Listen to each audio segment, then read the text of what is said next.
Grace and peace, beloveds of God, sejam todos bem-vindos a mais um vídeo no canal. You are holy, Elohim, Shaddai, you are holy, Elohim, Adonai.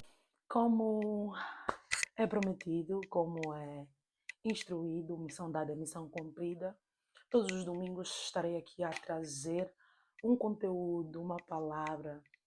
Dessa vez o Espírito Santo falou comigo de forma diferente. Eu estava no culto hoje de manhã, a ouvir a pregação, e o Espírito Santo começou a falar comigo. Eu fiquei tipo, não, eu estava de manhã a pensar o que eu ia falar, o que eu ia gravar, e eu não sabia o que ia gravar. E agora o Espírito Santo começa a ministrar coisas boas.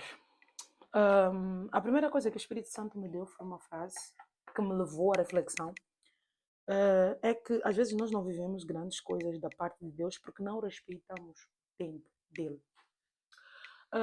Vou iniciar logo a dizer que sempre que nós vamos fazer uma transição de um ano para o outro, nós fazemos muitos planos.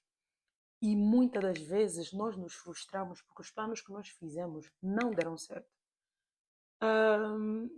E talvez nós várias vezes nos questionamos por que Deus permite que nós planejemos coisas e essas coisas não acontecem. Mas Deus prometeu, mas Deus falou. A questão que nós temos que ter é que temos que discernir se aquilo vai acontecer no meu tempo ou no tempo de Deus. E eu começo a refletir pensando em Jesus, que respeitou o tempo. Mesmo ele sendo o tempo, ele respeitou o tempo. O tempo foi feito por meio dele e através dele foi feito o tempo. E o tempo só existe porque ele existe. E isso é comprovado em João 1:2, que diz: no princípio era o verbo e o verbo estava com Deus. E o verbo era Deus e ele estava no princípio com Deus. Logo, antes da fundação do mundo, o verbo já estava lá. Antes do Cordeiro ser crucificado, ele já estava no jardim, ele já estava no Éden. Então, eu começo já a refletir sobre um Deus que se fez homem para vir cumprir um propósito. E mesmo assim, ele respeitou o tempo. Jesus respeitou o tempo para iniciar o ministério dele. Jesus respeitou o tempo para começar a fazer milagres. Jesus respeitou o tempo para começar a se revelar como o Messias. Nós vamos notar que Jesus só se declarou Messias depois de ele ter encontrado o momento certo. E isso é notado em João 12:23. Assim diz a palavra do Senhor. Respondeu-lhe Jesus: é chegada a hora de ser glorificado o Filho do Homem. Jesus já tinha reconhecido que já era o tempo dele se revelar como Messias. Jesus já tinha reconhecido que era o tempo dele viver ou cumprir a reta final do plano divino de Deus. Mas antes mesmo dele chegar a essa conclusão de que já era o momento dele se posicionar para glorificar o Filho do Homem, ele passou por momentos em que ele foi tentado por pessoas que sabiam quem ele era a se posicionar como ele era, sendo que ele ainda não estava pronto, sendo que ainda não era o momento. E nós vamos ver em João 7:6 que Jesus disse: o meu tempo ainda não chegou, mas o vosso tempo está sempre presente. Em João 7:30, João relata que procuravam, pois, prendê-lo, mas ninguém lhe pôs a mão, porque ainda não era chegada a sua hora. E esses dois versículos me levam a um pensamento que, quando ainda não é o tempo, Deus sempre tenta de todas as formas colaborar conosco de modo que nós possamos viver tudo debaixo e no tempo dele. Mas mediante as nossas escolhas, mediante o nosso nível de obediência à palavra dele ou ao ministrar dele ao nosso espírito, isso vai variando. Jesus que se colocou debaixo da palavra de Deus, Jesus que se submeteu à autoridade, ao poder e à palavra de Deus, ele conseguiu caminhar até a reta final e concluir o plano divino de Deus, que foi o seu sacrifício na cruz e a sua ressurreição. Mais coisas aqui me chamam a atenção. No versículo 6 do capítulo 7 de João, nós vemos Jesus dizer: o vosso tempo. Se nós formos a estudar ou formos a pesquisar, o tempo está separado em duas coisas, Kairos e Cronos. Cronos é o tempo cronológico, é o tempo dos anos, é tipo um dia, 24 horas, é o tempo medido, é o tempo ideal, é o tempo específico. Mas quando nós falamos de Kairos, nós falamos do tempo perfeito, nós falamos do tempo de Deus, nós falamos do tempo estabelecido por Deus. E eu começo agora a puxar em mim ou a ter em mim recordações de momentos em que Deus quis que eu vivesse alguma coisa naquele momento, mas eu queria viver uma coisa completamente diferente. Só que, diferente de eu ter vivido aquilo que eu queria viver, pela minha necessidade de dependência em Deus, eu busquei discernimento para que Ele me dissesse o que era suposto que eu fizesse ou como era suposto que eu me posicionasse. E graças a Deus eu vivi o que Deus queria que eu vivesse no tempo dele. E talvez essa frase de que nós não vivemos grandes coisas porque não respeitamos o tempo de Deus, talvez essa frase não faça tanto sentido assim, talvez essa frase seja meio que inusitada, talvez essa frase seja meio que um exagero, mas não é, porque Deus se move em nós nos detalhes. E por vezes Deus pode ministrar algo em nós, por vezes Deus pode falar alguma coisa em nós e nós não prestamos atenção, pura e simplesmente porque nós estamos focados em viver as coisas no nosso tempo, estamos focados em, tipo, em fazer as coisas exatamente no tempo que nós queremos. E automaticamente eu começo a pensar, é final do ano, deixa-me traçar metas para 2025, deixa-me tratar objetivos.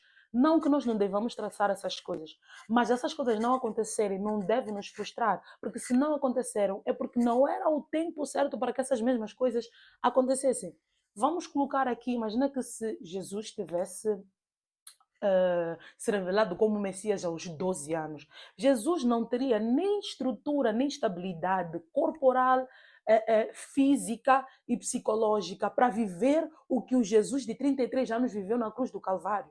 Existe um tempo a ser respeitado, existe um espaço de maturação. É por isso que é necessário que nós entendamos em qual etapa ou qual época nós nos encontramos, para nós percebermos o que é que Deus espera de nós naquele tempo, o que é que Deus estabeleceu para nós naquele tempo. Ver Salmos 139, 13. A palavra vai dizer: tu criaste o íntimo do meu ser e me teceste no ventre da minha mãe. Eu estive a analisar este versículo e eu fui procurar saber o que é tecer. O que é tecer? Como assim? Deus me teceu no ventre da minha mãe. E quanto mais eu pesquisava, eu fui ver. Tecer é juntar linhas, tecer é fazer ligações. E o Espírito Santo foi me dizendo: se eu te teci no ventre da tua mãe, é porque eu tenho algo específico para ti. Existem coisas que nós não vamos viver porque nós não estamos a entender quem nós somos em Cristo Jesus. E essas mesmas coisas nós só vamos viver quando nós entendermos quem nós somos em Cristo Jesus. E verdadeiramente e plenamente, se ele nos criou no seu íntimo, ele tirou tempo para fazer isso. Ele tirou tempo para desenhar cada característica de nós, porque ele tem algum propósito para nós. Mas, como nós sabemos, uma gravidez não dá o parto em um mês. Ela leva 9 meses, que é o tempo do bebê crescer, ganhar corpo, ganhar ossos, ganhar não sei o quê, crescer não sei o quê. Isso tudo é uma etapa. Nós sabemos que existe um mês. Com um mês, o bebê está assim. É o tempo do bebê viver aquilo. Com 9 meses, é o tempo do bebê nascer. E quando passa dos 9 meses, nós já percebemos que há ali alguma anomalia. Então, existe a necessidade de nós mesmos de percebermos que Deus nos chama em 2025 a viver o tempo dele, os sonhos dele, os planos dele. Então, por que é que nós temos que nos frustrar tentando compreender do nosso jeito o que é suposto fazermos agora, o que é suposto, como é suposto nos posicionarmos agora, se nós temos um Deus que está disponível para nos apresentar a quem nós somos? Eu estou a ler o livro O Poder de Orar em Línguas e este livro aborda inúmeras vantagens de orar em línguas, em todos os aspectos. Um dos capítulos é Orando à Vontade de Deus. E inicia com o versículo de Romanos 8:27 que diz: E aquele que esquadrinha os corações sabe qual é a intenção do Espírito, que ele, segundo a vontade de Deus, intercede pelos santos. Nós sabemos que o Espírito Santo intercede por nós com gemidos inexprimíveis. E ele aqui aborda uma parte que ele fala que quando nós não sabemos quais são os planos de Deus, nós oramos em línguas para que o Espírito Santo nos revele quais são os planos de Deus. Mas isso é assunto para outro dia. Mas o que eu quero dizer aqui é que Deus não nos desampara, Ele não nos deixa só. A palavra de Deus vai dizer que Deus disse que Ele não faria nada sem avisar os seus profetas. Então, Ele não vai fazer nada, Ele não vai nos prometer nada sem antes nos revelar, sem antes nos dizer que Ele espera aquilo de nós. E antes mesmo daquilo se consumar, Ele vai nos acompanhar em cada passo. Ele vai estar conosco a cada segundo para nos instruir, para nos dar encaminhamento. E tudo isso com a finalidade de nós vivermos tudo dentro do tempo dele. No meio de tudo isso, enquanto eu vou estudando e olhando para a caminhada de Cristo, que mesmo sendo um Deus que se fez carne, ele acompanhou todo o processo, ele cresceu, ele teve 12 anos, ele teve 11 anos, ele viveu, talvez não viveu uma infância igual à nossa, mas ele teve uma infância, ele teve uma adolescência, ele respeitou o tempo até ele ficar pronto na carne, no psicológico e no emocional. E Jesus é um exemplo vivo que nós devemos seguir. Jesus é um exemplo vivo de como é viver e agir no tempo designado por Deus. Jesus esperou o momento exato para viver a plenitude do plano divino de Deus. Então nós temos que buscar ou nos manter fitos em Cristo, buscando inspiração nele e buscar mesmo ser semelhança de Cristo. Então, como imitadores de Cristo, temos que imitar. Imitar é fazer tal e qual como ele fez. E tudo isso, ou o fruto desse acompanhamento que Deus lhe deu, ou da segurança que ele teve para entender ou compreender o tempo em que ele se encontrava, para não fazer as coisas de modo errado, ou no momento errado. Ele teve uma vida devocional com Deus, ele teve um relacionamento com o Pai, ele teve um relacionamento com Deus, ele teve um relacionamento com o Altíssimo. E um relacionamento é que vai nos garantir o acompanhamento próximo de Deus. Porque nós já temos o acompanhamento próximo de Deus. A palavra de Deus diz que Deus é onisciente, onipotente. Ele está em todo lugar, a todo momento. Então, aqui onde eu estou, aí onde tu estás, ele está. Mas a forma como ele vai me falar ou me revelar, não é do mesmo jeito que ele vai revelar a ti. Isso por consequência da vida devocional que nós temos. O acompanhamento que Deus nos dá estabilidade, além da palavra que ele nos deu como arma, como escudo para lidarmos com as coisas diárias. Ele também está presente em nós como o Espírito Santo. A palavra de Deus diz que nós somos templo, morada do Espírito Santo. Então, se o Espírito Santo mora em nós, ele vai ministrar em nós de dentro para fora aquilo que é necessário que nós façamos nesse tempo. Então, que nós possamos entrar em 2025 com a consciência de Cristo, de querer viver em primeiro lugar a vontade de Deus, num tempo de Deus, porque realmente o tempo de Deus é perfeito, o tempo de Deus é certeiro. Às vezes nós ficamos a pensar que se eu tivesse chegado mais cedo para apanhar o autocarro, eu já estaria no sítio X. Se não chegaste cedo é porque Deus não quis. Se o autocarro não te esperou, é porque Deus não quis. Tu chegaste na hora certa, no momento certo, e fizeste o que tinha de ser feito, de certa forma.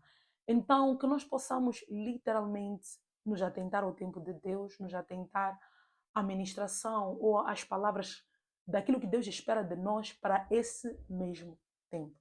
Até aqui a palavra do Senhor. Vamos fechar com uma oração. Oremos. Pai, queremos te agradecer, Senhor, pelo dom da vida e pela proteção divina, Senhor. Queremos te agradecer, Santo Espírito, pelo mover da sua santa e maravilhosa palavra. Pai, nesta noite, te agradecemos, Senhor, pela oportunidade e pelo privilégio de poder estar aqui, sendo ministrados por ti, sendo acrescidos na tua palavra. Pai, te agradecemos e entregamos o nosso 2025 nas tuas santas mãos. Obrigada, Senhor, por este último episódio, este último vídeo aqui no canal no ano de 2024. Desde agora que venham mais coisas e grandes coisas, em nome de Jesus. Amém. Esse foi o nosso momento de palavra com o Senhor, esse foi o nosso momento de partilha. Quero agradecer a cada um dos que têm mandado mensagens, quero agradecer a cada um dos que têm deixado sugestões, dizer que é tudo para a honra e glória do nome do nosso Senhor Jesus Cristo e é tudo para o engrandecimento e edificação da Igreja de Cristo. Dizer que Deus abençoe o nosso 2025, que grandes coisas possam acontecer, que possamos viver as coisas no tempo de Deus e que o nosso espírito esteja calmo por isso, que o nosso espírito esteja firme, confie plenamente no Senhor para que nós possamos esperar nele. Não se esqueça de deixar um like para que mais pessoas possam receber sugestões do vídeo. Não se esqueça também de deixar um comentário, partilha o vídeo para que mais pessoas possam ser edificadas. Não se esqueça de subscrever no canal se ainda não está subscrito. Ativa o sininho para ficar atento sobre todas as novidades, todas as novidades. E é isso. Muito obrigada mesmo por assistir o vídeo. Um beijo, Deus abençoe e até 2025. Festas felizes, próspero ano 2025.